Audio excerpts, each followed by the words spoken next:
Armstrong கொலை வழக்கில் தேடப்பட்டு வரும் ரவுடி சிசிங் ராஜாவின் நெருங்கிய நண்பரான சஜித் கைது செய்யப்பட்டிருக்காரு.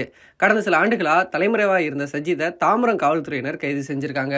தற்போது சஜித்திடம் போலீசார் தீவிர விசாரணை நடத்தி வர்றாங்க. பகுஜன் சமாஜ் கட்சியின் மாநில தலைவராக இருந்த ஆம்ஸ்டாங் கடந்த மாதம் 7ஆம் தேதி பட்ட பகலில் வீட்டருகே வெட்டி படுகொலை செய்யப்பட்டார். சென்னை பெரம்பூர் செம்பியம் பகுதியில் புதிய வீடு கட்டும் பணிகளை மேற்பார்வை செய்து கொண்டிருந்த போது ஆம்ஸ்டாங் கொலை செய்யப்பட்டார். இந்த கொலை தமிழகத்தையே உலுக்குச்சு. ஆம்ஸ்டாங் படுகொலை சம்பவமாக இதுவரை 27 பேர் கைது செய்யப்பட்டிருக்காங்க. இதில் முக்கிய நபராக கருதப்படும் திருவேங்கடம் என்ற ரவுடி போலீசாரை தாக்கிவிட்டு தப்பிக்க முயன்றதால என்கவுண்டர் செய்யப்பட்டார். கைது செய்யப்பட்ட முக்கிய நபர்கள் பலரும் சிறையில் அடைக்கப்பட்டிருக்காங்க. ஆம்ஸ்டாங் கொலை வழக்கில் சம்போ செந்தில் மற்றும் ரவுடி சிசிங் ராஜா ஆகியோரை போலீசார் தீவிரமாக தேடி வர்றாங்க. ஆம்ஸ்டாங் கொலைக்கு மூளையாக செயல்பட்டதா பிரபல ரவுடி சம்போ செந்தில் மீது போலீசார் சந்தேகப்படுறாங்க. சம்போ செந்தில் வெளிநாடு தப்பிச் சென்றுள்ளதாகவும் கூறப்படுற நிலையில் சென்னை போலீசார் மத்திய அரசு உதவியை நாடி இன்டர்போல் மூலம் ரெட் கார்னர் நோட்டீஸ் அனுப்பி அவரை பிடிக்கும் முயற்சியில் ஈடுபட்டிருக்காங்க. அவரது சமீபத்திய புகைப்படமும் வெளியாகியிருக்கு. அதே போல ரவுடி சிசிங் ராஜாவும் தொடர்ந்து தலைமறைவாகவே இருந்தார்.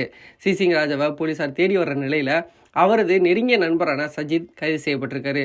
சஜித் மீது 4 கொலை வழக்குகள் 5 கொலை முயற்சி வழக்குகள் இருக்கு.